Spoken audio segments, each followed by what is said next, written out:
Dia si botak yang diciptakan dari hasil eksperimen genetik manusia bercampur dengan gen kadal, maung, simet, kuyang, tuyul warna-warni hingga membuatnya menjadi seorang mesin pembunuh paling sadis menurut BBIC.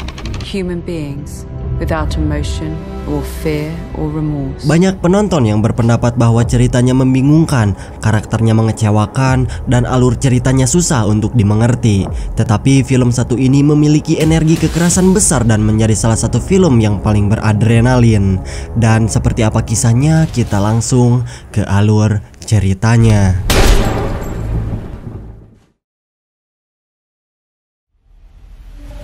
Film ini dibuka dengan memperlihatkan kepada hasil eksperimen manusia rakitan yang dirancang untuk menjadi seorang pembunuh bayaran.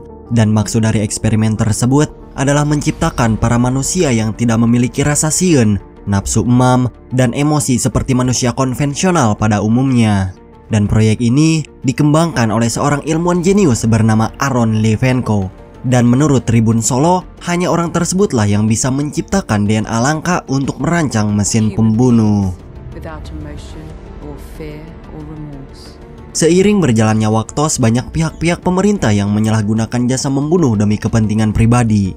Dan Levenko yang nggak mau jika eksperimennya akan dimanfaatkan, dia langsung menghilang dari peradaban. Tepat setelah menghilangnya Levenko, kemudian muncul dua orang ilmuwan kejam bernama Albert dan Anthony, di mana mereka berdua ingin memulihkan eksperimen tersebut dengan membuat agen yang baru. Namun namanya juga anak PKL ya, mereka berdua harus terus gagal dan setiap agen yang mereka buat hasilnya tidak sama dengan agen yang telah dibuat oleh Bapak Levenko.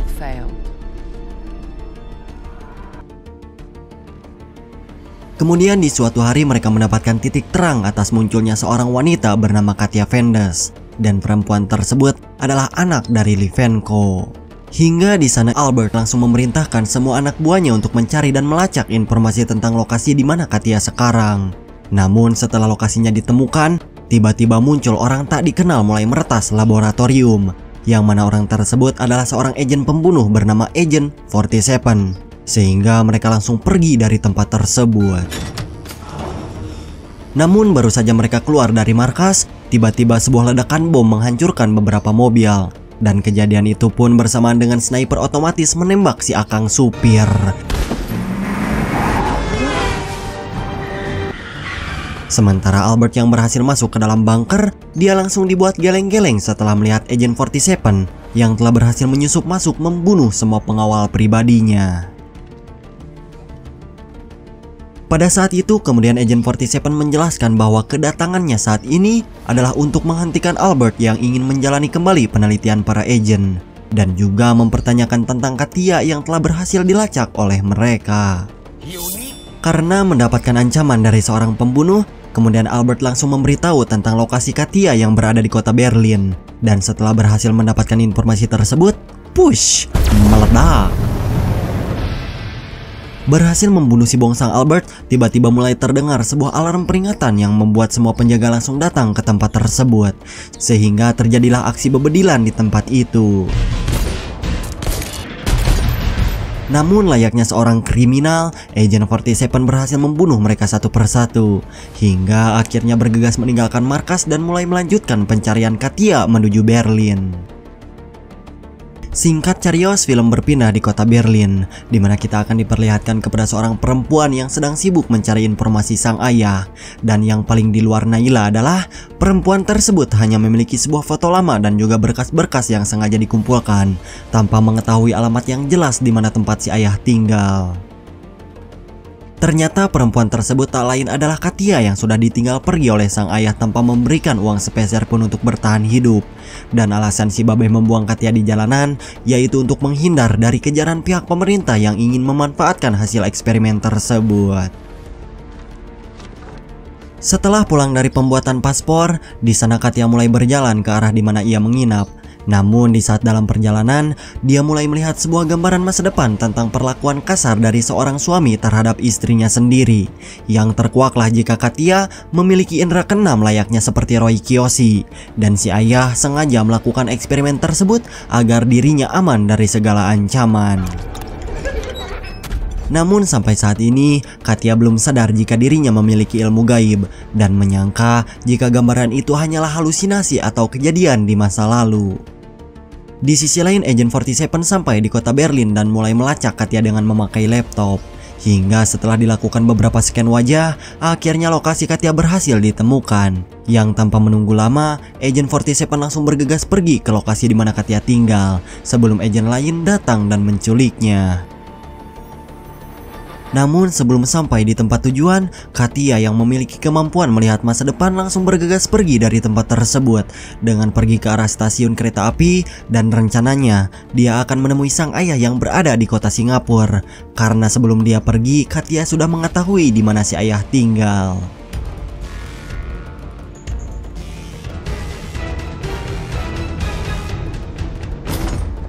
Setelah sampai di stasiun, tiba-tiba datang seorang pria bernama John Smith yang memperkenalkan diri sebagai agen dari pemerintah. Dan alasan John datang bertemu dengan Katia adalah untuk melindunginya dari seorang pembunuh. Pada awalnya Katia takut jika John merupakan seorang begal dan langsung menolak untuk ikut bersama dirinya. Sehingga di saat itu Katia mengancam jika John tidak pergi, maka dia akan berteriak maling di tempat tersebut. Namun tak lama kemudian datang Agent 47 mengajar mereka, sehingga terjadilah aksi baku tembak antara John dan pembunuh tersebut. Saat dalam pertarungan itu, John malah harus dibuat kerepotan dikarenakan Agent 47 memiliki kemampuan di luar Nayla. Namun meskipun kewalahan, untungnya John dapat berhasil melarikan diri dari Agent 47 dan membawa Katia pergi meninggalkan stasiun hingga sampailah mereka di sebuah kedutaan Amerika Serikat, dan sengaja membuat kekacauan di tempat itu agar 47 tidak datang mengejar mereka kembali. Di dalam kedutaan, Katia mulai diinterogasi dan langsung menjelaskan kepada si penjaga bahwa ia sedang dikejar oleh seorang pembunuh dan sengaja berlindung di tempat ini supaya pembunuh tersebut tidak berani datang mengejar mereka kembali. Namun tanpa disangka, Katia yang memiliki kemampuan melihat masa depan menyadari bahwa Agent 47 akan datang ke tempat tersebut. Dan benar saja, Agent 47 datang secara terang-terangan dengan langsung menyerahkan diri tanpa melakukan perlawanan. Dan yang paling barbar adalah dia memperlihatkan sniper kepada petugas agar dirinya segera diamankan dan dibawa menuju ke ruangan interogasi.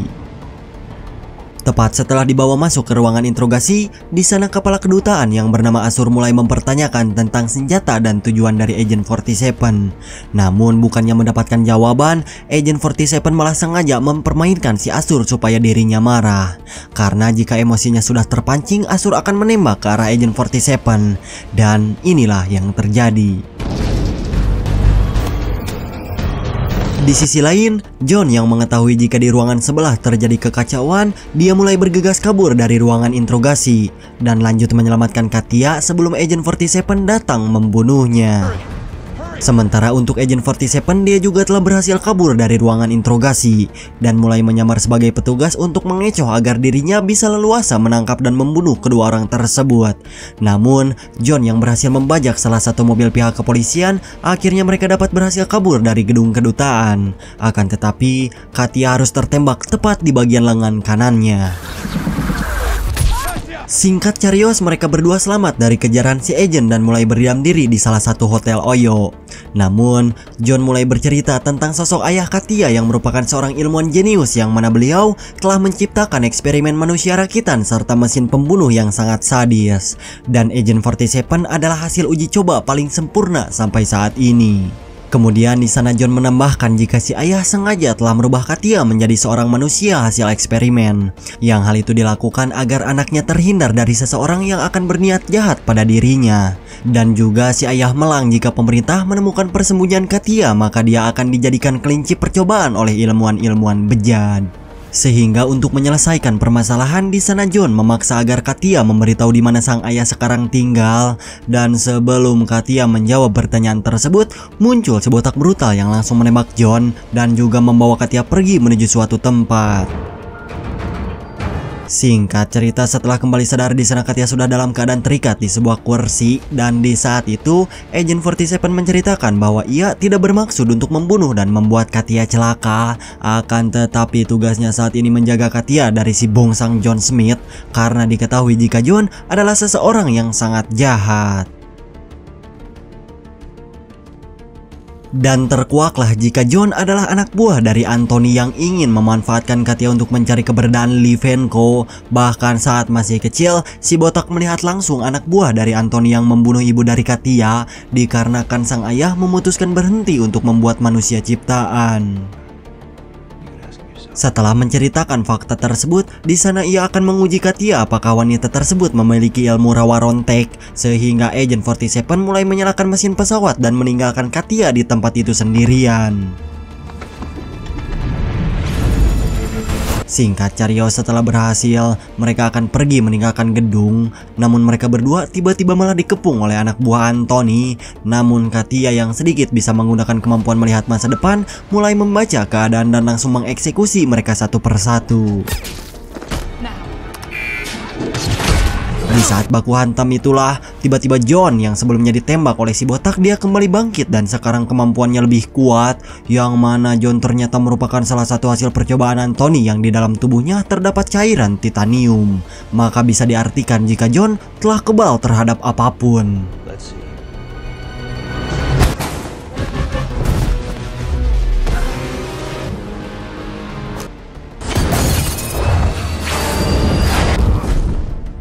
Berhasil lolos dari kejaran anak buah si Anthony, di sana Katya mulai blak-blakan mengatakan tentang sang ayah kepada Agent 47 jika sekarang Livenko berada di kota Singapura dan bersembunyi dari penduduk setempat, sehingga mereka berdua langsung bergegas pergi untuk bertemu dengan Livenko sebelum John datang memburu mereka kembali.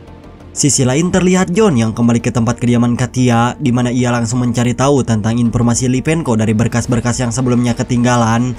Yang ketika John melihat ke arah peta, dia mengetahui jika Livenko sekarang bersembunyi di negara Singapura dan langsung memberitahu Anthony jika sekarang mereka pasti sudah sampai di bandara. Dan ternyata benar, Agent 47 serta Katya sudah tiba di bandara Singapura. Dan yang paling PR adalah mereka harus berjalan tanpa terlihat oleh kamera CCTV, sehingga tidak ada jalan lain kecuali menyamar menjadi warga sipil.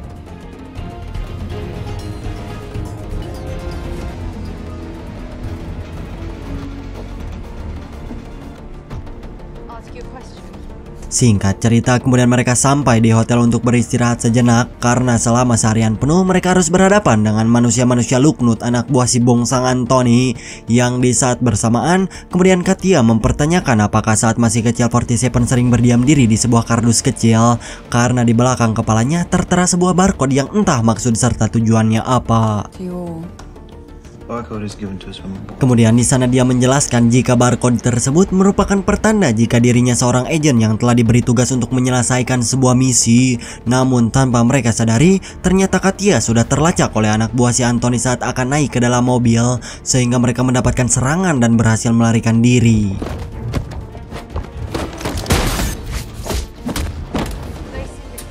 Setelah perjalanan kembali dilanjut, akhirnya mereka sampai di tempat kediaman Livenko. Yang setelah sekian lama, akhirnya mereka bisa tepang tahun dan langsung menanyakan kabar mereka masing-masing. Yang di saat bersamaan, kemudian Katya nyeletuk mempertanyakan kembali tentang si Babeh yang membuang Katya begitu saja. Why did you leave me? Hingga di sana sang ayah menjelaskan bahwa ia terpaksa harus meninggalkan Katya untuk menjauhkannya dari mara bahaya. Namun setelah beberapa menit temu kangen, lagi-lagi datang anak buah Anthony yang langsung menyerang, sehingga Agent 47 langsung membawa mereka pergi dari tempat tersebut.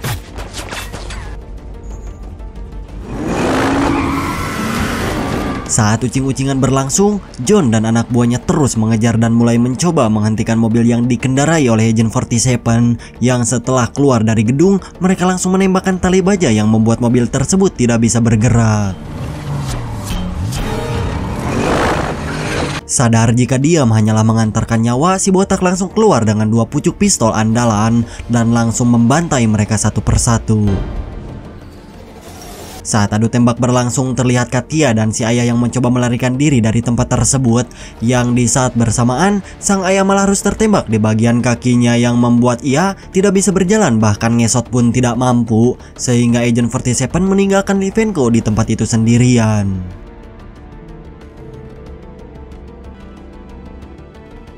Singkat carios, ternyata Livenko dibawa ke markas milik si bongsang Anthony, dan di saat itu Anthony berencana akan mengembangkan kembali para agen pembunuh. Maka dari itu dia mulai memaksa Livenko untuk membocorkan tentang tutorial pembunuhan manusia ciptaan, karena selama perusahaan YouTube dibangun, Anthony tidak menemukan tata cara pembuatan agen yang brutal. Namun dikarenakan Livenko terus tidak ingin membocorkan rahasia, kemudian Anthony mulai memerintahkan anak buahnya untuk menyuntikkan serum rasa sakit agar Livenko tersiksa dan membocorkan tentang eksperimen tersebut. Namun alih-alih takut dan langsung menjelaskan tentang pembuatan agen pembunuh, Livenko malah langsung merendahkan Anthony yang sama sekali tidak memiliki akal pikiran dan hanya bisa mencuri aset orang lain tanpa mempertanggungjawabkan atas perbuatannya. Kejadian itu pun bersamaan dengan kedatangan Katia yang menabrakkan helikopter ke arah gedung, sehingga Anthony dan para anak buahnya langsung lari kocar-kacir dengan membawa Livenko pergi meninggalkan laboratorium.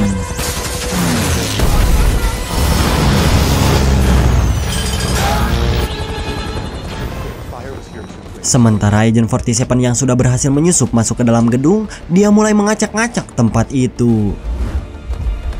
Berhasil mengalahkan sebagian penjaga, kini Agent 47 mulai kembali berhadapan dengan si John manusia kebal, dan dalam pertarungan tersebut Agent 47 sempat dibuat kewalahan dikarenakan John sama sekali tidak terkalahkan. Namun sayang titik kelemahannya harus diketahui setelah si John merasakan efek getaran cinta. Di sisi lain, Anthony dan para anak buahnya yang kabur ke atas gedung, mereka lalu bergegas pergi membawa Livenko menggunakan helikopter. Kejadian itu pun bersama dengan Katia dan Agent 47 yang datang ke arah rooftop. Namun karena terlalu sibuk tembakan, sayangnya Anthony malah terbang dan kabur membawa Livenko. Namun tanpa diduga, Livenko yang sudah menyiapkan bom rakitan memilih untuk meledakkan bom tersebut dengan Anthony. Sampai akhirnya Katia yang melihat sang ayah tewas meledakkan diri dengan berat hati harus merelakan ayahnya pergi untuk selama-lamanya. Setelah peristiwa tersebut, seorang wanita bernama Diana mulai menghubungi Agent 47, dan Diana sendiri merupakan atasan 47 yang memberikan tugas untuk membunuh Anthony dan Livenko, sehingga terkuaklah jika misi yang sebenarnya yaitu bukan untuk melindungi Katia, akan tetapi membunuh mereka semua untuk menghilangkan jejak pembuatan para agen mematikan. Namun Agent 47 yang tidak sanggup membunuh Katia memilih untuk mengabaikan misi dari Diana, dikarenakan tujuannya sekarang adalah benar-benar untuk melindungi Katia dari pihak-pihak yang tidak bertanggung jawab.